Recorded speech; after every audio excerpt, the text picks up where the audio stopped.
Wisconsin Senator Ron Johnson demanding an apology from Senate Majority Leader Harry Reid. The outraged Senator Johnson saying Senator Reid stood on the floor of the Senate and called thousands of Wisconsinites liars. Senator Johnson joins us. Liars. That's what you say? That's what it is. And he insulted thousands of Americans that are writing us emails and letters to every member of Congress. And Greta, let me just give you some of the phrases from these letters.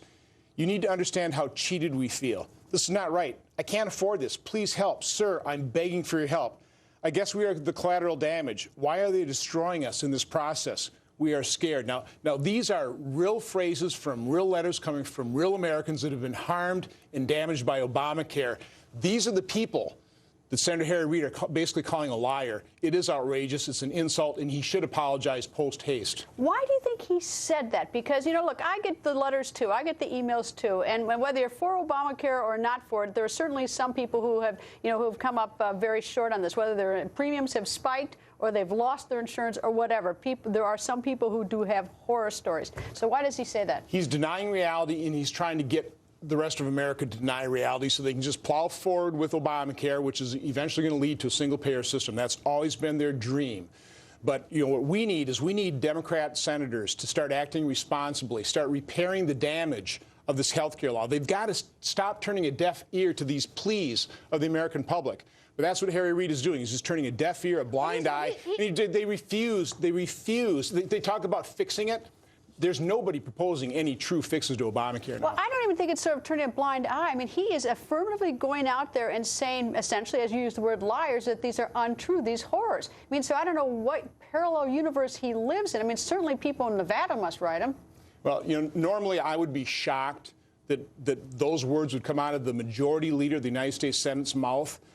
But with Harry Reid, I'm not shocked at all. I'm not surprised. And that's pretty sad commentary on how dysfunctional and the type of leader that he really has been. He's destroying the Senate, and certainly with his health care law, we're destroying our health care system. Do you ever say anything to him? Like when he comes off the floor, say, what in the world are you thinking? Or what are you smoking? Or you say anything to him at all when he says that? I mean, because there are people who have horror stories, and he says they're untrue.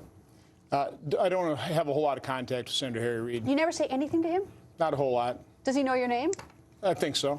What about other Democratic senators? Oh, sure. Are they coming up to you and saying, look, he's our leader, I didn't say, I mean, are they embarrassed? Well, I think there are plenty of Democrat senators that are getting, pretty dissatisfied with the way the Senate has been run, if you even call it running the Senate. Their amendments aren't being considered. They don't really have a say in this process. Basically, the Senate is being run by one man. That's Senator Harry Reid. That's why we haven't done an appropriation bill. In 2 years, we haven't passed an appropriation bill.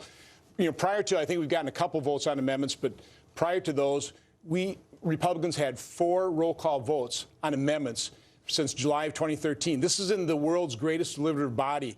That's because of Senator Harry Reid. For the life of me, Senator Harry Reid is a lawyer, and I've said this before we got on air, that, he took classes in evidence and knows about facts and lies and all that. For the life of me, I can't understand how you get to the most important pulpit on the floor of the United States Senate and say that, and he has, of course, have said other things, too, that it strikes me as that it's just bizarre. He became a career politician, more concerned about consolidating his own power. Yeah, but politicians, I mean, I know there's a lot of talk about politicians, a lot of, snarky stuff, but politicians don't take to the floor and just make stuff up like that. Yeah, but again, he wants to hold on to his power. I mean, I have no idea why they want to take over 6 of our health care system. I have no idea why they want to continue to plow on, turn a deaf ear to these pleas of real Americans. But that's almost a different issue than taking to the floor and flat out making up this story about people who are hurt. It's one thing to sort of maneuver or politically try to get something, that ideology passed. That's one thing. Here he goes to the floor and says people who are hurt, that it's all made up, that these horrors are untrue, that he denies it. He wants to maintain his majority status in the Senate.